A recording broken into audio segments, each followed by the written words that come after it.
Le calme revient à couler à Zérékoré au lendemain des violences dans ces localités. Les affrontements intercommunautaires ont fait une quinzaine de morts et des dégâts matériels importants. La ville de Zérékoré vit au rythme d'un couvre-feu. Une délégation gouvernementale est sur place pour des campagnes de sensibilisation des populations. Et dans un discours à la nation, le chef de l'État a condamné les actes de violence à Zérékoré. Le président Alpha Condé a promis que la lumière sera faite sur ces événements et que les auteurs répondront de leurs actes.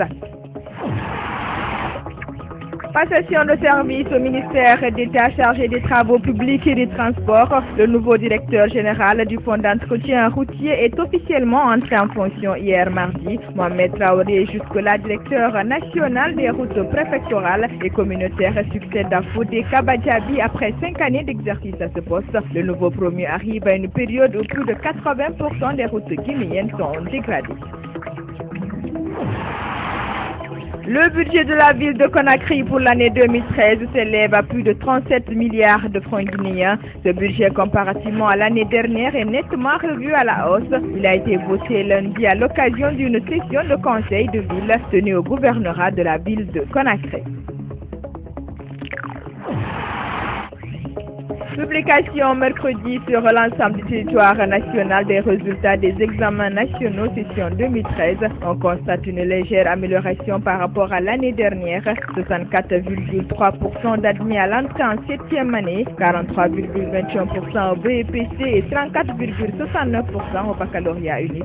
Mardi, le ministre de l'Enseignement préuniversitaire et de l'Éducation civique s'est félicité des résultats obtenus durant l'année scolaire.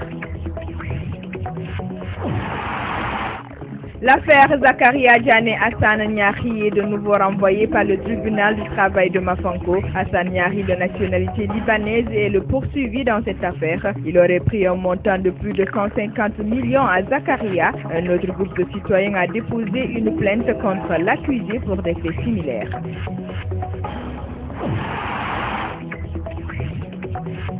Les travaux de l'atelier de lancement du projet d'appui à la promotion du système de santé et la vaccination ont démarré mardi à Conakry. Organisé par la société civile guinéenne, cet atelier vise à impliquer les organisateurs dans le processus de vaccination des populations pour une opération préventive efficace à travers le pays.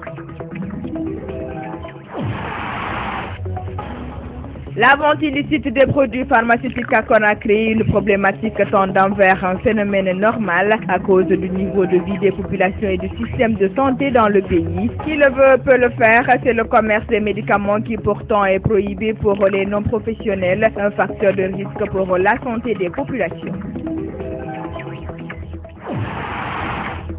Le transport des colis dans la charrette ou sur la tête, un métier très convoité par les jeunes faute d'emploi décent. Plusieurs jeunes exercent ce métier pour subvenir à leurs besoins. Certains ont même réalisé leurs rêves.